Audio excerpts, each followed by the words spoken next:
आज बात करेंगे most commonest GI gastrointestinal disorder, यानी कि पेट की सबसे कॉमन बीमारी आजकल के टाइम में वर्ल्ड वाइड कौन सी है। And that is irritable bowel syndrome, जिसे शॉर्ट फॉर्म में आईबीएस बोला जाता है। आईबीएस कोलन की ऐसी बीमारी है जिसमें कोलन अपना काम करना छोड़ देता है, जिसका नॉर्मल फंक्शन होता है स्टूल को स्टोर करना और उसमें से रीअब्जॉर्प्शन करना वाटर और न्यूट्रिएंट का। लेकिन किस कारणवश ये बीमारी उत्पन्न होती है जिस वजह से कोलन अपना यह नॉर्मल कार्य नहीं कर पाता, उसको आईबीएस कहते हैं। Now the colon works under the influence of impulses, hormones, muscles, nerves, और इनका मेन फंक्शन है फीसिस को पुल डाउन, प्रेशर करके नीचे धकेलना। लेकिन किसी कारणवश जब ये फंक्शनल अबनॉर्मेलिटी आती है कोलन में, जब ये फंक्शन करने में सक्षम नहीं होता कि फीसिस को वो नीचे धकेल पाए, तब आईबीएस कंडीशन इसको टर्म दिया जाता है। आयुर्वेद में इसको ग्रहणी रोग से कोरिलेट करा है, जिसमें मेन कल्प्रिट एक्चुअल में कुछ और है। मेन कल्प्रिट अग्नि, यानी कि जो आपकी डाइजेस्टिव फायर, जो मेटाबॉलिज्म होता है, वो रिस्पॉन्सिबल ठहराई गई है। ग्रहणी नाम इसलिए दिया गया है क्योंकि लार्ज इंटेस्टाइन का एक पार्ट है और वहां पर ये परेशानी दिखाई देती है। लेकिन आयुर्वेद के हिसाब से, जैसे मैंने बताया, कि एक्चुअल कल्प्रिट अग्नि होती है। जब हम ऐसा आहार विहार या ऐसा अपना डेली रेजिम रखते हैं, खान पान रखते हैं, जिस वजह से हमारी अग्नि खाए हुए खाने को प्रॉपर तरीके से पचा नहीं पाती और वो इंटेस्टाइन यानी कि ग्रहणी में पड़ा रहता है। या तो कभी कभी अग्नि प्रॉपर वर्क करती है तो पेशेंट को स्टूल नॉर्मल पास होते हैं, कभी अग्नि बहुत स्लो वर्क करती है जिस वजह से पेशेंट को कॉन्स्टिपेशन महसूस होता है, और कभी कभी अग्नि बहुत तेज हो जाती है जिस वजह से पेशेंट को लूज मोशंस नजर आते हैं। तो इस तरीके से हम कोरिलेट कर सकते हैं ग्रहणी रोग और आईबीएस को, क्योंकि इनके सिम्टम्स लगभग सेम हैं। आयुर्वेद में एक बहुत कॉमन और एक बहुत इंपॉर्टेंट श्लोक आता है, शांते अग्नौ म्रियते युक्ते चिरम जीवति न आम्य।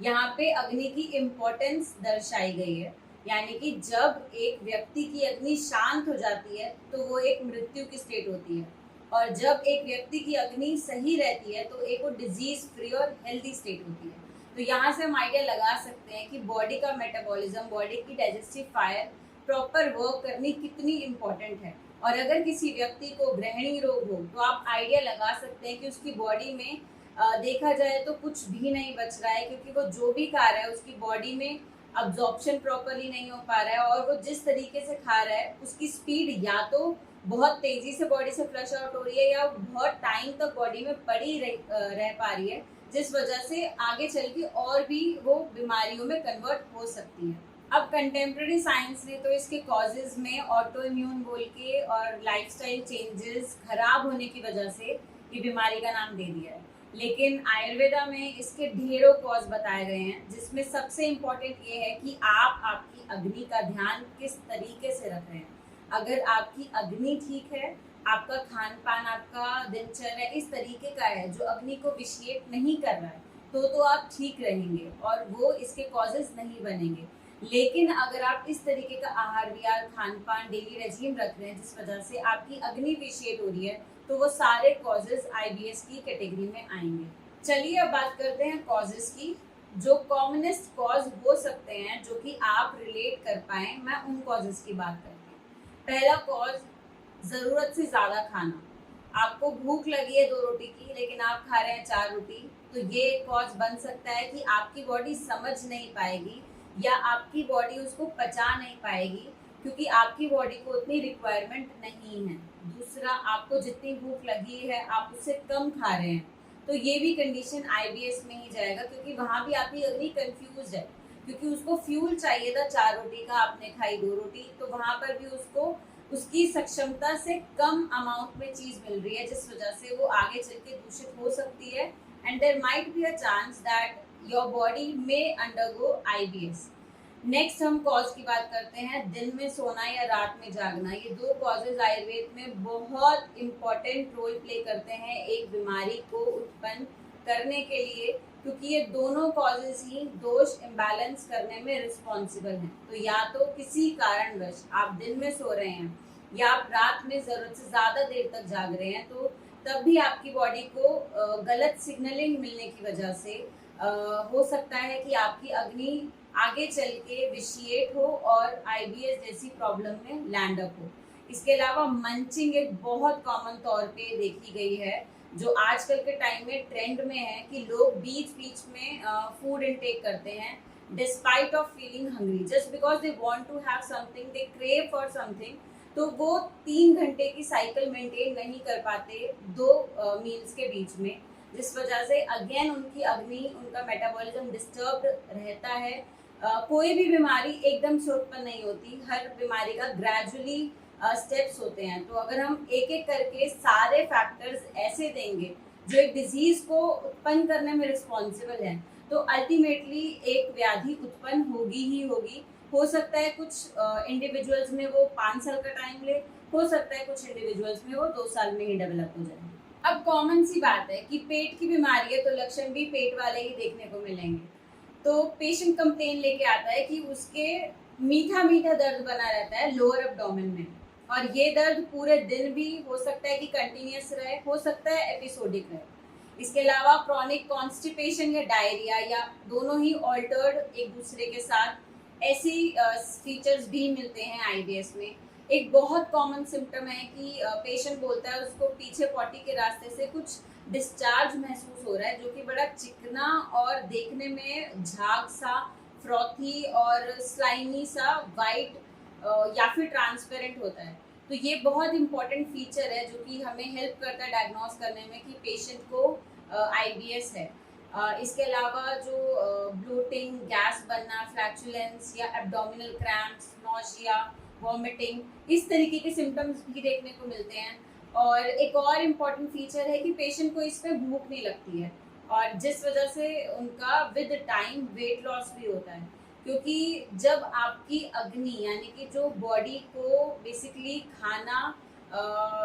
खाने में या भूख लगाने में रिस्पॉन्सिबल है, जब वही डिस्टर्ब होगी तो एक पेशेंट को लाजमी सी बात है कि भूख या तो बहुत ज़्यादा लगेगी एक टाइम पे, या हो सकता है कि उसको एकदम ही भूख ना लगे। The entire disease was revolving around just one term, and that was अग्नि। तो ट्रीटमेंट जब आएगा इस पर्टिकुलर डिजीज का, तो लाजमी सी बात है कि हम उसी को ही करेक्ट करने के लिए काम करेंगे। तो इस डिजीज का जो ट्रीटमेंट रहता है वो कुछ इस तरीके से है कि एक तो हम शिरोधारा और एक विरेचन, ये 2 प्रोसीजर की हेल्प ले सकते हैं और लेते हैं आईबीएस को ठीक करने के लिए। शिरोधारा इसलिए क्योंकि इस डिजीज़ में स्ट्रेस भी देखा गया है कि बहुत इम्पॉर्टेंट रोल प्ले करता है इस डिजीज़ को वर्सन करने में। और शिरोधारा जितनी कामिंग होती है नेचर में, it is responsible for releasing good hormones in body, तो इसलिए शिरोधारा का बहुत पॉजिटिव रिजल्ट आता है आईबीएस के पेशेंट में। And on the other hand virechan is responsible for correcting the agni, तो इसलिए हम विरेचन की हेल्प लेते हैं। डिपेंड करता है कि पेशेंट किस स्टेज में हमारे पास आ रहा है, कितनी क्रोनिसिटी है, उसके अकॉर्डिंग हम एक पंचकर्म प्रोसीजर पेशेंट को एडवाइस करते हैं। एंड अगर मैं बात करूँ ओरल मेडिकेशन की, तो ड्रग्स लाइक कपिकच्छु, अश्वगंधा, तगर, बिल्व, तक्र, जिसे बटर मिल्क बोलते हैं, ये बहुत अच्छा वर्क करते हैं इस कंडीशन में। अगेन इसकी डोज, इसका ड्यूरेशन, ये सब डिसाइड करता है doctor on the condition after judging the condition of patient. तो ये in brief I have discussed कि क्या एक लाइन ऑफ ट्रीटमेंट हो सकता है आईबीएस के पेशेंट के लिए। और हमने अभी तक देखा ही है कि ये एक ऐसी डिजीज़ है जो कि लाइफस्टाइल से बहुत ज़्यादा रिलेटेड है। तो एक व्यक्ति को अगर इस डिजीज़ से छुटकारा पाना है तो उसको अपना लाइफस्टाइल ठीक करने की बहुत ज़्यादा आवश्यकता है। वो किस टाइम उठ रहा है, उसकी सर्काडियन रिदम कैसी है, वो किस टाइम पे मील्स ले रहा है, उसकी बॉडी हैबिचुएटेड कैसी, क्योंकि जिस तरीके से आप अपने शरीर को आदत में डालेंगे वो वैसी ही हैबिट को अडेप्ट करता है। तो अगर आप अच्छी आदत डालेंगे तो आपके सिस्टम्स भी उसको उन अच्छी आदतों के अकॉर्डिंग अपने फंक्शन कर पाएंगे। अगर आप दिन में सो रहे हैं या आप रात को ज़्यादा जाग रहे हैं तो उससे आपके सिस्टम्स भी अफेक्ट होते हैं, जिस वजह से ऐसी और भी बीमारियां आपको हो सकती हैं। So that was all for today's video. अगर आपको कोई ऐसा पेशेंट नज़र आए या आपके कोई रिलेटिव हो जो इस कंडीशन से जूझ रहे हों, तो आप उनको हमारा नंबर दे सकते हैं, ये वीडियो शेयर कर सकते हैं ताकि ज़्यादा से ज़्यादा लोगों की मदद हो पाए। धन्यवाद लास्ट तक बने रहने के लिए। Thank you for watching this video.